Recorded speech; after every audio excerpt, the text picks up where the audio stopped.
नमस्कार।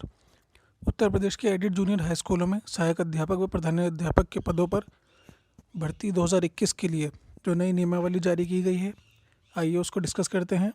इसमें भर्ती के लिए जो नई योग्यता है वो आयु सीमा, चयन प्रक्रिया, गुणांक आदि सभी जो मुख्य बातें हैं उनको हम यहाँ पर डिस्कस करने वाले हैं। तो चलिए शुरू करते हैं। सबसे पहले बात करते हैं न्यूनतम अर्हता की, कि मतलब मिनिमम क्या क्वालिफिकेशन यहाँ पर मांगी गई है। किसी मान्यता प्राप्त जूनियर हाई स्कूल के सहायक अध्यापक के पद के लिए न्यूनतम अर्हताएं विश्वविद्यालय अनुदान आयोग द्वारा मान्यता प्राप्त किसी विश्वविद्यालय से स्नातक उपाधि मतलब ग्रेजुएशन और राज्य सरकार या राष्ट्रीय अध्यापक शिक्षा परिषद द्वारा मान्यता प्राप्त कोई अध्यापक प्रशिक्षण पाठ्यक्रम होंगी जो निम्नलिखित हैं। मतलब ग्रेजुएशन तो होनी ही चाहिए, इसके अलावा जो ट्रेनिंग कोर्स है उसकी यहाँ पर कुछ चॉइस दी गई हैं, कुछ ऑप्शंस दिए गए हैं। आइए देखते हैं क्या है।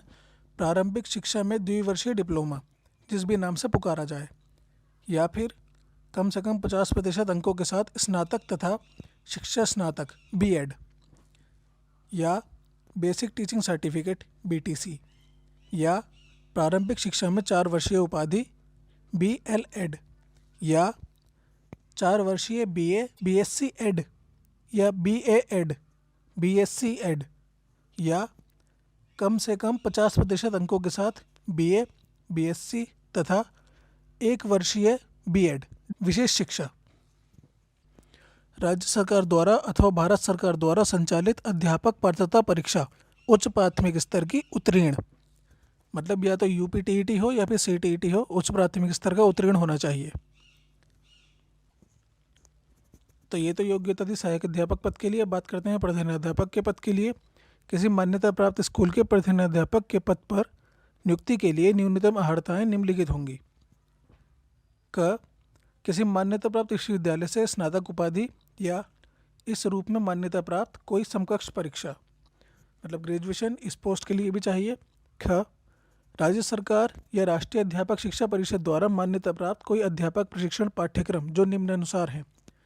ट्रेनिंग्स के कुछ ऑप्शंस, प्रारंभिक शिक्षा में द्विवर्षीय डिप्लोमा जिस भी नाम से पुकारा जाए, या कम से कम 50% अंकों के साथ स्नातक तथा शिक्षा स्नातक B Ed, basic teaching certificate BTC, या 4 वर्षीय प्रारंभिक शिक्षा में उपाधि बीएलएड, या 4 वर्षीय बीए बीएससी एड, या बीए एड बीएससी एड, कम से कम 50% अंकों के साथ बीए बीएससी तथा 1 वर्षीय बीएड विशेष शिक्षा। इनमें से कोई एक ट्रेनिंग सर्टिफिकेट होना चाहिए, या का मतलब होता है कि या तो ये या फिर वो। और इसके अलावा साथ में और कुछ जो होना ज़रूरी है वो है राज्य सरकार द्वारा अथवा भारत सरकार द्वारा संचालित अध्यापक पात्रता परीक्षा उच्च प्राथमिक स्तर की उत्तीर्ण, मतलब चाहे सीटीईटी या फिर यूपीटीईटी उच्च प्राथमिक स्तर का उत्तीर्ण होना चाहिए। और बेसिक शिक्षा परिषद के किसी मान्यता प्राप्त जूनियर हाई स्कूल अथवा उच्च बेसिक स्कूल में 5 वर्षीय अध्यापन का अनुभव। तो ये थी योग्यता जो यहाँ पर मांगी गई है इस अधिसूचना के द्वारा सहायक अध्यापक और प्रधानाध्यापक के पद के लिए, जिन पर भर्ती निकट भविष्य में आने वाली है। इसके अलावा बात करते हैं आयु सीमा की। सहायक अध्यापक की भर्ती के लिए यह आवश्यक है कि अभ्यर्थी ने विज्ञापन के दिनांक को 21 वर्ष की आयु प्राप्त कर ली हो और 40 वर्ष से अधिक की आयु प्राप्त ना की हो। परंतु अनुसूचित जातियों, अनुसूचित जनजातियों और अन्य पिछड़े वर्गों के अभ्यर्थियों के मामले में ऊपरी आयु सीमा 5 वर्ष अधिक होगी, या जैसा कि राज्य सरकार द्वारा समय समय पर उपबंधित किया जाए। परंतु यह है कि उच्चतर आयु सीमा किसी अभ्यर्थी के मामले में जो कि भूतपूर्व सैनिक हो 3 वर्ष अधिक होगी, और विकलांग अभ्यर्थी के मामले में ऊपरी आयु सीमा 15 वर्ष अधिक होगी। इसके अलावा प्रधानाध्यापक के पद के संबंध में न्यूनतम आयु सीमा 30 वर्ष होगी। चयन की प्रक्रिया। शिक्षा निदेशक बेसिक प्रबंधाधिकरण से प्राप्त अधियाचन के आधार पर जिलावार रिक्तियों की संख्या और अनुसूचित जातियों, अनुसूचित जनजातियों, पिछड़े वर्गों और अन्य श्रेणियों के अभ्यर्थियों के लिए आरक्षित की जाने वाली रिक्तियों की भी संख्या अवधारित करेगा और भर्ती के लिए एक विज्ञापन राज्य में पर्याप्त प्रसार वाले कम से कम 2 प्रमुख दैनिक समाचार पत्रों में विहित शैक्षिक तथा प्रशिक्षण अर्हता धारण करने वाले अभ्यर्थियों से ऑनलाइन आवेदन आमंत्रित करते हुए प्रकाशित किया जाएगा। इसके अलावा अशासकीय सहायता प्राप्त जूनियर हाई स्कूल के प्रधानाध्यापक और सहायक अध्यापक के पद पर भर्ती के लिए पूर्व एक भर्ती परीक्षा आयोजित की जाएगी। भर्ती परीक्षा राज्य सरकार द्वारा विहित प्राधिकरण द्वारा आयोजित की जाएगी और भर्ती परीक्षा में उत्तीर्ण अभ्यर्थियों के नाम परिशिष्ट में यथा विनिर्देश गुणांक अंकों के अनुसार क्रमांकित किए जाएंगे, मतलब मेरिट बनाई जाएगी। मतलब इसको हम शॉर्ट में ऐसे समझ सकते हैं कि पहले तो विज्ञापन निकलेगा समाचार पत्रों में, उसके बाद भर्ती परीक्षा होगी, फिर भर्ती परीक्षा को अंकों के बेस पर जो मेरिट है वो बनाई जाएगी राज्य स्तर पर।